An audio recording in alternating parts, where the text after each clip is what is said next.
Well, hello ladies and gentlemen. I'm on the old camera. I've got the old helmet on. It's because I've been washing the bike, so I took the old system, as it has to sit on the floor and get a bit bleh. I've been running some tests on this microphone, and there is a real problem with the air turbulence off the windscreen on the FJR. I think I'm going to have to ride with the screen up, say with some of the tests, either that or do voiceovers like some of the others do. Not keen on voiceovers, much prefer to chatter along while I'm riding. It's much easier. Talking about much easier, the Ace Pro 2 system is much more difficult to use than this Sena C10 Pro. Because the Sena C10 Pro is just stuck on the side of your helmet, it's basically one button click to start and stop recording.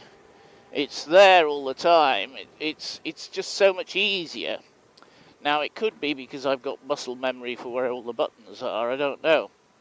But what really needs to happen is somebody needs to team up with GoPro, DJI or Insta360 and actually build a helmet with a really good camera in it. Okay, yes, we're going to be talking about £1,000 or thereabouts for the system. But I was looking at the 𝗪𝗵𝗵𝗵 helmet, and basically the 𝗪𝗵𝗵𝗵 C3 and C5 have a really good space on the front, just on the chin bar, where you can get a full-size lens from, say, the DJI or the Insta360 Ace Pro 2. The only problem you would have, of course, is the electronics would have to be somewhere in the side of the helmet or at the back of the helmet, so you're going to have to run wires, and to actually get really good video, that the wires might actually be too long. I know that sounds crazy, but that's a real possibility unless they can do some of the processing actually in the chin bar and then send the data or whatever to the storage unit and batteries and so on at the back of the helmet. I don't know. I know 𝗏𝗏𝗏 did a system where they had I think it was a 4K camera. Is it the K5 or the K6? Can't remember. And simply because of the processing, they had to put all the processing power in the camera, which made it really big and a bit unwieldy to put on the front of a motorbike. So I think it wasn't the best of sellers, that, whereas people want really a bullet camera or something like that. But as I say, if somebody could come up with a way, I was going to say it's above my pay grade, but actually it's not.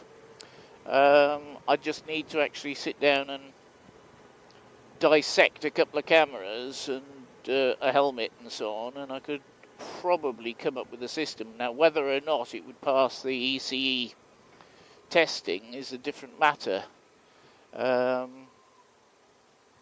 mean, you've got vents on the front of the helmet, so there's already holes there, so putting more holes might just, make it a bit more difficult. unless you use carbon fibre or something, so you're going to add another 400 or 500 quid to the price. But I reckon that all the moto vloggers, if you came out with a helmet that actually did the job properly, and I know Sena do one, but it's not ECE certified, so you can only use it in the States or places where they don't require the ECE certifications. So I know Sena do one, and it's actually at the top of the helmet in front of the vent at the top. I don't know how well or badly that's selling. It just depends on how good the camera is. And to tell you the truth, I haven't really looked at that. We need something that can do 8K and that type of thing. And then the microphone, as I say, in the chin bar, so it's optimally placed for capturing, vlogging and so on.